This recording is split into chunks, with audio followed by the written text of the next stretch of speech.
Hello students, आइए देखते हैं चैप्टर 1 की 6वीं हेडिंग डाल्टन का परमाणु सिद्धांत के बारे में। तो आप ध्यान से समझें, डाल्टन ने परमाणु सिद्धांत में क्या बातें कही थीं। हालांकि द्रव्य के छोटे अविभाज्य कणों, द्रव्य के जो छोटे कण हैं उनको अविभाज्य कहा गया था, उनको तोड़ा नहीं जा सकता है, ऐसा कहा गया।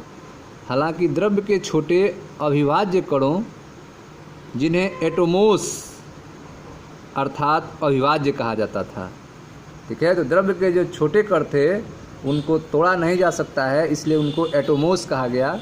एटोमोस का मतलब होता है अविभाज्य, जिसको तोड़ा नहीं जा सकता है, ठीक है, इसीलिए उसको एटम कहा गया। द्रव्य के छोटे अविभाज्य कणों जिन्हें एटोमोस अर्थात अविभाज्य कहा जाता था द्वारा बने होने की विचार की उत्पत्ति जो है ग्रीक दर्शन शास्त्री डेमोक्रेट्स के समय हुई, ठीक है। तो जो ग्रीक के दर्शन शास्त्री डेमोक्रेट्स थे 460 और 370 बीसी के बीच में, उन्होंने बताया था कि द्रव्य के जो छोटे अविभाज्य कण हैं जिन्हें एटोमोस अविभाज्य कहा जाता है, उन्हीं से मिलकर द्रव्य बना हुआ है। परंतु कई प्रायोगिक अध्ययनों के फलस्वरूप इस पर फिर से विचार किया जाने लगा, ठीक है, जिन्होंने उपरोक्त नियम को जन्म दिया।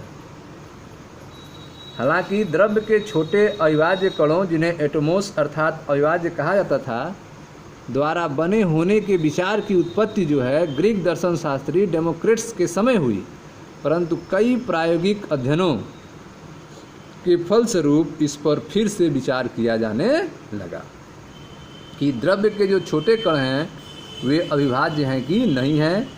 उन पर फिर से विचार किया जाने लगा। सन 1808 में जॉन डाल्टन ने रसायन दर्शन शास्त्र की एक नई पद्धति प्रकाशित की, जिसमें उन्होंने निम्नलिखित तथ्य प्रकाशित किए। A new system of chemical philosophy. उन्होंने क्या बातें बताई? पहली बात उन्होंने बताया कि द्रव्य जो है वो अविभाज्य परमाणुओं से बना है। द्रव्य मैटर किससे बना है?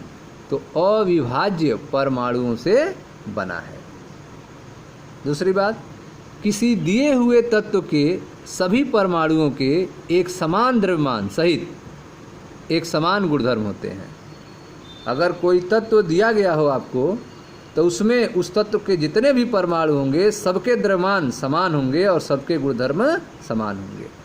ऑक्सीजन आपको दे दिया गया तो उस ऑक्सीजन में जितने भी ऑक्सीजन परमाणु होंगे सबके गुणधर्म एक जैसे होंगे, सबके द्रव्यमान एक जैसे होंगे। विभिन्न तत्वों के परमाणु द्रव्यमान भिन्न भिन्न होते हैं। अगर अलग अलग तत्व हैं तो उनके परमाणु द्रव्यमान अलग अलग होंगे। यह उन्होंने बताई बात। किसी दिए हुए तत्व के सभी परमाणुओं के एक समान द्रव्यमान सहित एक समान गुणधर्म होते हैं। विभिन्न तत्वों के परमाणु द्रव्यमान भिन्न होते हैं। तीसरी बात उन्होंने बताई, एक से अधिक तत्वों के परमाणुओं के निश्चित अनुपात में संयोजन से यौगिक बनते हैं, ठीक है। एक से अधिक तत्व जो हैं, एक से अधिक तत्वों के परमाणु जो हैं वे निश्चित अनुपात में मिलते हैं, उनके मिलने से यौगिक बनते हैं। एक से अधिक तत्वों के परमाणुओं के निश्चित अनुपात में संयोजन से मिलने से यौगिक बनते हैं, ठीक है। चौथी बात जो उन्होंने बताई कि रासायनिक अभिक्रियाओं में, केमिकल रिएक्शन में परमाणु जो हैं पुनर्व्यवस्थित होते हैं।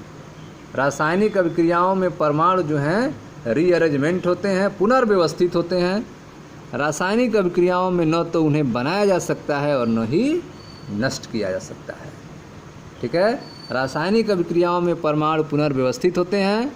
रासायनिक अभिक्रियाओं में न तो उन्हें बनाया जा सकता है और न ही नष्ट किया जा सकता है। तो यह चार बातें जो हैं सन 1808 में डाल्टन ने रसायन दर्शन शास्त्र की एक नई पद्धति में प्रकाशित की थी। A new system of chemical philosophy में उन्होंने यह चार बातें बताई थी। पहला था कि द्रव्य जो है अविभाज्य परमाणुओं से बना है।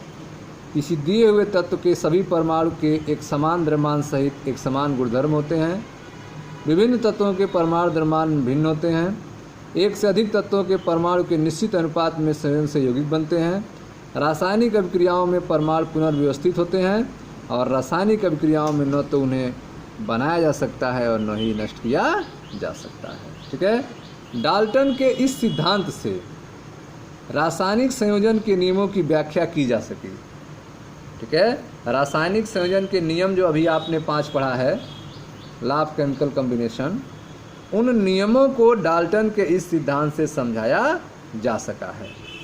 डाल्टन के इस सिद्धांत से रासायनिक संयोजन के नियमों की व्याख्या की जा सकी है। यद्यपि इससे गैसीय आयतनों के नियम की व्याख्या नहीं की जा सकती है।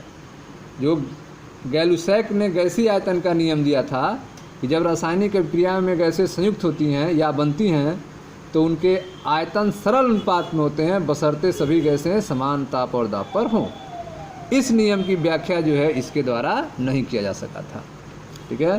तो डाल्टन के इस सिद्धांत से रासायनिक संयोजन के नियम की व्याख्या की जा सकी, यद्यपि इससे गैसीय आयतनों के नियम की व्याख्या नहीं की जा सकी।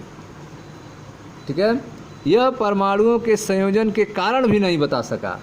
परमाणु जो है आपस में जुड़ते हैं, इसके क्या कारण है इसके बारे में भी यह नियम नहीं बता सका, जिसकी बाद में अन्य वैज्ञानिकों ने व्याख्या की थी। ठीक है। बाद के वैज्ञानिकों ने इस बारे में बताया कि परमाणु जो हैं आपस में क्यों जुड़ते हैं, इसके कारण के बारे में बताया। ठीक है।